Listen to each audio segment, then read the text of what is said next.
नमस्कार मित्रों, आपका स्वागत है आपके अपने YouTube channel current affairs for exam में। चलिए, आज दिनांक 28/6/2025 की प्रश्नावली शुरू करते हैं।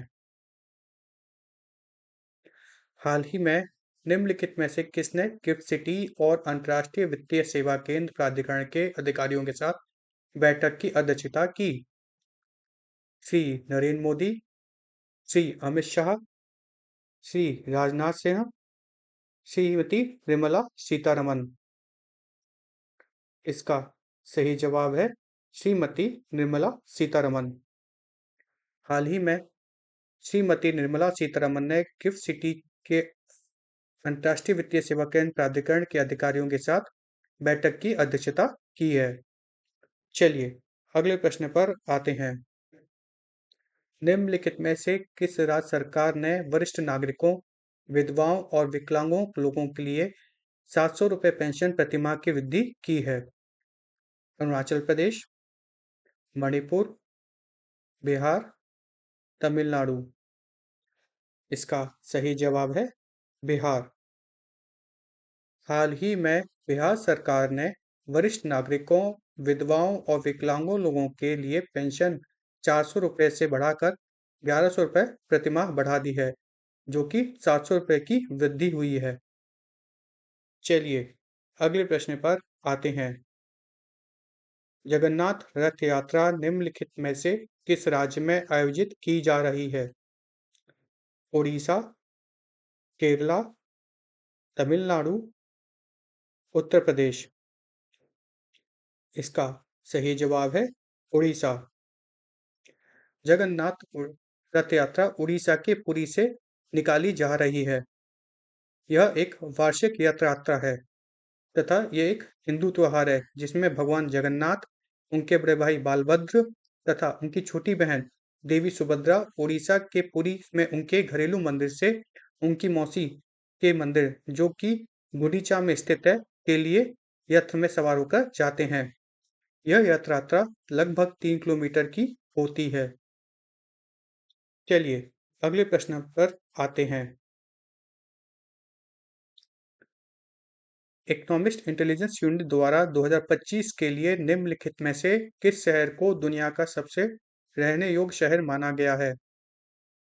Brussels, Copenhagen, Warsaw, Budapest. इसका सही जवाब है कोपनहेगन। फ्रेंड्स, ब्रसल्स बेल्जियम की राजधानी है। वॉर्सो पोलैंड की राजधानी है। कोपनहेगन आप गेस करिए और बुडापेस्ट भी आप गेस करिए कि किस देश की राजधानी है। कोपनहेगन डेनमार्क की राजधानी है। कोपनहेगन को इकोनॉमिक इंटेलिजेंस यूनिट द्वारा 2025 के लिए दुनिया का सबसे रहने योग्य शहर माना गया है। इसे EIU के ग्लोबल लिवेबिलिटी इंडेक्स का हिस्सा है। यह इंडेक्स 5 प्रमुख श्रेणियों के आधार पर शहरों का मूल्यांकन करता है। यह 5 प्रमुख श्रेणियां कौन-कौन सी हैं? यह हैं स्थिरता, स्वास्थ्य सेवा, संस्कृति और पर्यावरण, शिक्षा और बुनियादी ढांचा। चलिए अगले प्रश्न पर आते हैं।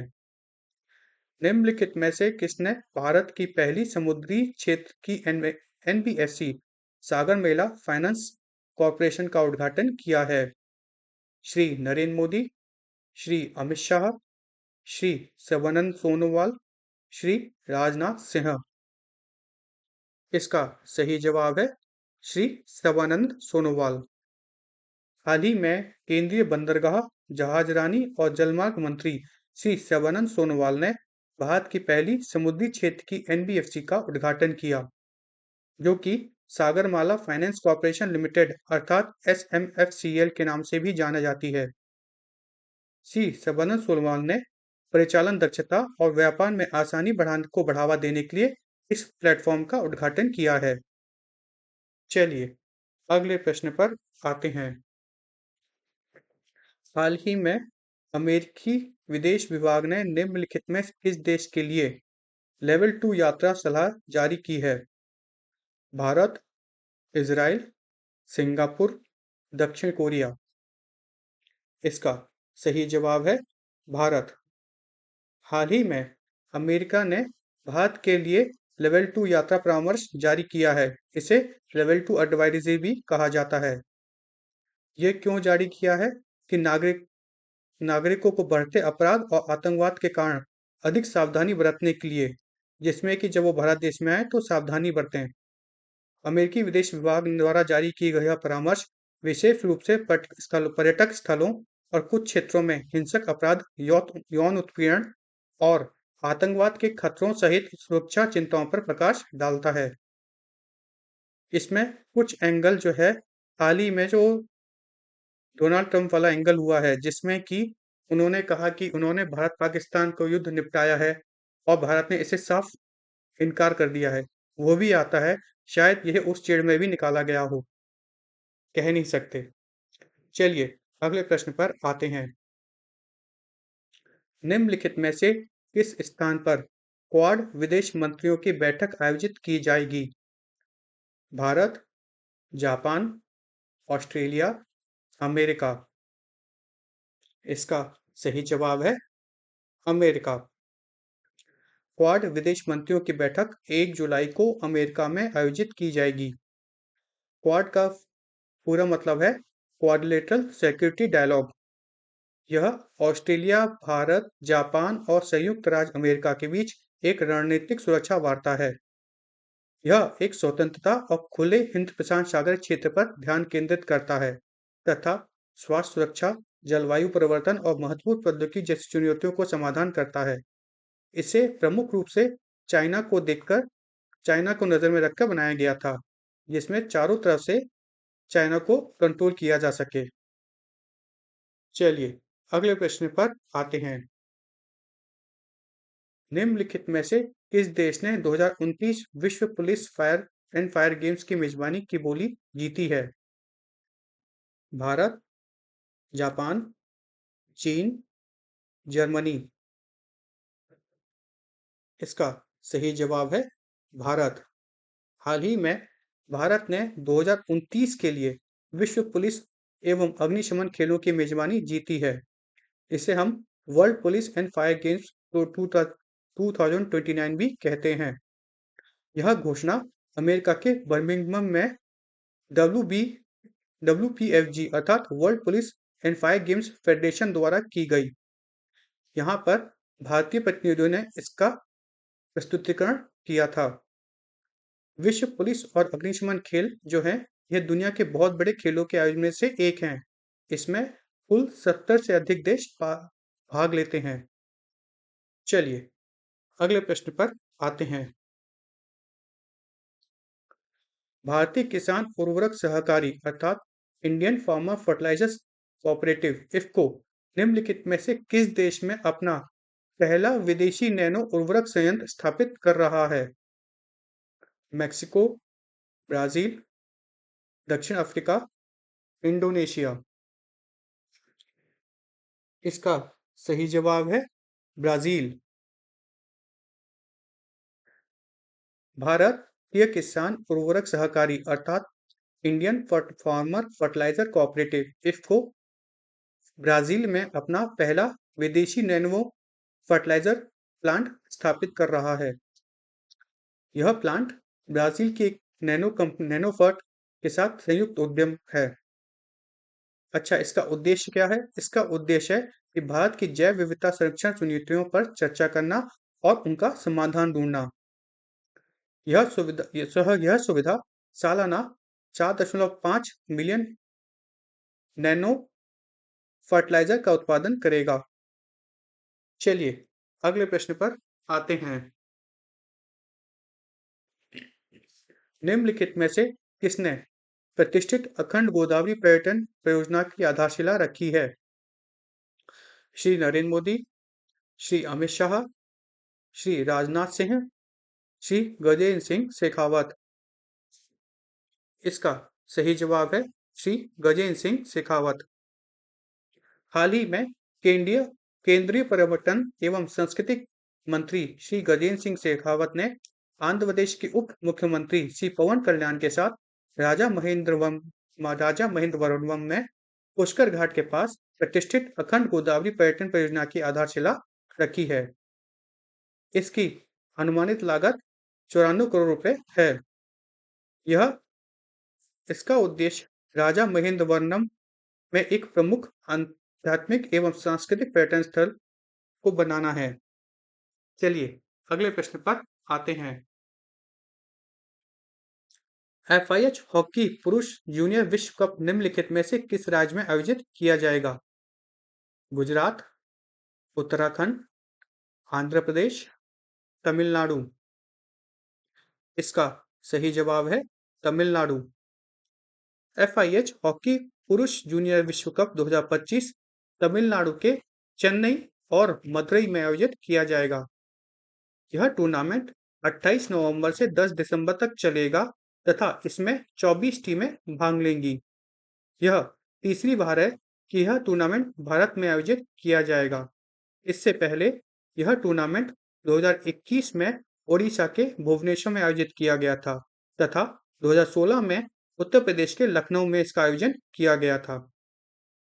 चलिए अगले प्रश्न पर आते हैं। निम्नलिखित में से किस राज्य सरकार ने नशीली दवाओं के खतरे से निपटने के लिए डेटा इंटेलिजेंस यूनिट स्थापित करने के लिए समझौते पर हस्ताक्षर किए हैं? उड़ीसा, तमिलनाडु, पंजाब, उत्तर प्रदेश। इसका सही जवाब है पंजाब। हाल ही में पंजाब सरकार ने नशीली दवाओं की समस्या से निपटने के लिए डेटा इंटेलिजेंस यूनिट स्थापित करने के लिए समझौते पर हस्ताक्षर किए हैं। यह समझौता राज्य सरकार, doctor BR Ambedkar institute of medical science, Mohali और Vidyasagar institute of mental health, Amritsar के बीच में किया गया है। चलिए अगले प्रश्न पर आते हैं। इस वर्ष अप्रैल में भारत में सकल प्रत्यक्ष विदेशी निवेश प्रवाह बढ़कर कितने बिलियन डॉलर तक हो गया है, जिसे हम gross foreign direct investment inflows भी कहते हैं? 6.6, 7.7, 8.8, 9.9। इसका सही जवाब है 8.8। इस वर्ष अप्रैल में भारत में सकल प्रत्यक्ष विदेशी निवेश प्रवाह बढ़कर 8.8 बिलियन डॉलर हो गया है। अच्छा, ये जो FDI इनफ्लो बढ़ा है, यह इसमें से आधा विनिर्माण अर्थात मैन्युफैक्चरिंग और व्यावसायिक बिजनेस में है, जो कि एक अच्छी बात है क्योंकि मैन्युफैक्चरिंग में FDI आने से जॉब्स क्रिएट होंगी। चलिए अगले प्रश्न पर आते हैं। निम्नलिखित में से किस देश ने दूसरी एशियाई स्क्वैश डबल चैंपियनशिप जीती है? भारत, चीन, जापान, मलेशिया। इसका सही जवाब है भारत। हाल ही में भारत ने पुरुष, महिला और मिश्रित युगल तीनों खिताब जीतकर दूसरी एशियाई स्क्वैश युगल चैंपियनशिप जीती है। पुरुष युगल में भारत के अभय सिंह और वेलमल सेंथिल कुमार ने पाकिस्तान के नूर जमान और नासिर इकबाल को हराया। महिला डबल्स में भारत की जोशना चिनप्पा और अनाहत सिंह ने मलेशिया की आइना अमीना और शिंग यांग को हराया तथा मिश्रित युगल में भारत के अभय सिंह और अनाहत सिंह ने मलेशिया के रचाल अर्नौल और अमीन शेनराज चंदन को हराया। यह एशियाई स्क्वैश डबल चैंपियनशिप मलेशिया के कुंचिंग शहर में आयोजित की जा रही थी। चलिए अगले प्रश्न पर आते हैं। 78वीं सीनियर राष्ट्रीय एथलेटिक चैंपियनशिप निम्नलिखित में से इनमें से कौन सा राज्य शीर्ष पर रहा? पंजाब, कर्नाटक, तमिलनाडु, उत्तर प्रदेश। इसका सही जवाब है कर्नाटक। 78वीं सीनियर एथलेटिक चैंपियनशिप में कर्नाटक शीर्ष पर रहा। कर्नाटक ने कुल 16 स्वर्ण पदक, 11 रजत पदक और 14 कांस्य पदक सहित 41 पदक जीते हैं। इसके बाद तमिलनाडु का स्थान आया है, जिसने 16 पदकों जीते हैं तथा उसके बाद तीसरे नंबर पर महाराष्ट्र का स्थान आया है, जो 17 पदक जीता है, पर उनके पास स्वर्ण पदक कम थे तमिलनाडु के एवज में। 78वीं सीनियर राष्ट्रीय एक्वेटिक चैंपियनशिप ओडिशा के भुवनेश्वर के कलिंग स्टेडियम में आयोजित की गई थी। चलिए अगले प्रश्न पर आते हैं। आषाढ़ी बीज मुख्य रूप से निम्नलिखित में से किस राज्य में आयोजित किया जाता है? गुजरात, कर्नाटक, पंजाब, तमिलनाडु। इसका सही जवाब है गुजरात। आषाढ़ी बीज मुख्य रूप से गुजरात में मनाया जाता है तथा यह हिंदू कैलेंडर के आषाढ़ महीने के शुक्ल पक्ष के दूसरे दिन पड़ता है। यह कच्ची लोगों का एक बहुत मेन त्योहार है। चलिए अगले प्रश्न पर आते हैं। निम्नलिखित में से किसने गाजियाबाद में ग्रीन डेटा सेंटर की नींव रखी है? श्री नरेंद्र मोदी, श्री अमित शाह, श्री राजनाथ सिंह, श्री जितेंद्र सिंह। इसका सही जवाब है श्री जितेंद्र सिंह। हाल ही में उत्तर प्रदेश के मुख्यमंत्री श्री योगी आदित्यनाथ एवं केंद्रीय मंत्री श्री जितेंद्र सिंह ने गाजियाबाद में ग्रीन डेटा सेंटर की आधारशिला रखी है। चलिए अगले प्रश्न पर आते हैं। निम्नलिखित में से कौन सी राज्य सरकार लाडो लक्ष्मी योजना शुरू करेगी? पंजाब, हरियाणा, तमिलनाडु, उत्तर प्रदेश। इसका सही जवाब है हरियाणा। हाल ही में हरियाणा सरकार ने घोषणा की है कि वह लाडो लक्ष्मी योजना शुरू करेगी, जिसके तहत आर्थिक रूप से कमजोर वर्ग की महिलाओं को 2100 रुपए मासिक वित्तीय सहायता देने का वादा किया गया है। फ्रेंड्स, आज का प्रश्नावली यही खत्म होती है। चलिए इसे एक बार रिवाइज कर लेते हैं। श्रीमती निर्मला सीतारमन ने हाल ही में गिफ्ट सिटी और अंतर्राष्ट्रीय वित्तीय सेवा केंद्र के प्राधिकरण के अधिकारियों के साथ बैठक की अध्यक्षता की। किसने की? श्रीमती निर्मला सीतारमन ने। बिहार सरकार ने वरिष्ठ नागरिकों, विधवाओं और विकलांग लोगों के लिए पेंशन 400 रुपए से बढ़ाकर 1100 रुपए प्रति माह कर दी है, जो कि 700 रुपए की वृद्धि है। उड़ीसा के पुरी में जगन्नाथ यात्रा शुरू हुई है। डेनमार्क के कोपेनहेगन को इकोनॉमिक्स इंटेलिजेंस यूनिट द्वारा 2025 के लिए दुनिया का सबसे रहने योग्य शहर माना गया है। केंद्रीय बंदरगाह, जहाजरानी एवं जलमार्ग मंत्री श्री सर्बानंद सोनोवाल ने भारत की पहली समुद्री क्षेत्र की एनबीएफसी का उद्घाटन किया, जो कि सागरमाला फाइनेंस कॉर्पोरेशन लिमिटेड के नाम से जानी जाएगी। अमेरिका ने भारत के लिए लेवल 2 यात्रा परामर्श अर्थात एडवाइजरी जारी किया है, जिसमें नागरिकों को बढ़ते अपराध और आतंकवाद के कारण अधिक सावधानी बरतने की सलाह दी गई है। क्वाड विदेश मंत्रियों की बैठक 1 जुलाई को अमेरिका में आयोजित की जाएगी। इसमें भारत की ओर से डॉक्टर एस जयशंकर भाग लेंगे। भारत ने 2029 विश्व पुलिस एवं अग्निशमन खेलों की मेजबानी की बोली जीती है। भारतीय किसान उर्वरक सहकारी ब्राजील में अपना पहला विदेशी नैनो उर्वरक प्लांट स्थापित करने जा रहा है। केंद्रीय पर्यटन एवं संस्कृति मंत्री श्री गजेंद्र सिंह शेखावत ने आंध्र प्रदेश के उप मुख्यमंत्री श्री पवन कल्याण के साथ राजा महेंद्र वर्नम में पुष्कर घाट के पास प्रतिष्ठित अखंड गोदावरी पर्यटन परियोजना की आधारशिला हाल ही में रखी है। FIH हॉकी पुरुष जूनियर विश्व कप 2025 में तमिलनाडु के चेन्नई एवं मदुरै में आयोजित की जाएगी। इससे पहले यह यूपी में और उड़ीसा में आयोजित की गई थी। पंजाब सरकार ने नस्ली दवाओं की समस्या निपटने के लिए डेटा इंटेलिजेंस यूनिट स्थापित करने के लिए समझौते पर हस्ताक्षर किए हैं। इस वर्ष अप्रैल में भारत की सक्रिय प्रत्यक्ष विदेशी निवेश प्रवाह बढ़कर $8.8 बिलियन हो गया है। भारत ने पुरुष, महिला और मिश्रित युगल तीनों खिताब जीतकर दूसरी एशिया स्क्वैश युगल चैंपियनशिप जीती है। पुरुष में कौन-कौन जीता है? पुरुष में जीता है सेंथिल कुमार और अभय सिंह। महिला में कौन जीता है? ज्योत्सना चिनप्पा और अनाहत सिंह। और मिश्रित युगल में कौन जीता है? अभय सिंह और अनाहत सिंह। कर्नाटक 78वीं सीनियर राष्ट्रीय एथलेटिक चैंपियनशिप में 16 स्वर्ण पदक, 11 रजत पदक और 14 कांस्य पदक के साथ 41 पदकों के साथ शीर्ष पर रहा। इसके बाद तमिलनाडु का नंबर आया है और उसके बाद महाराष्ट्र का नंबर आया है। आषाढ़ी बीज मुख्य रूप से गुजरात में मनाया जाता है। यह हिंदू कैलेंडर के आषाढ़ महीने के शुक्ल पक्ष के दूसरे दिन पड़ता है तथा यह कच्छी लोगों का एक बहुत इंपॉर्टेंट त्योहार है। उत्तर प्रदेश के मुख्यमंत्री श्री योगी आदित्यनाथ एवं केंद्रीय मंत्री श्री जितेंद्र सिंह ने गाजियाबाद में ग्रीन डेटा सेंटर की आधारशिला रखी।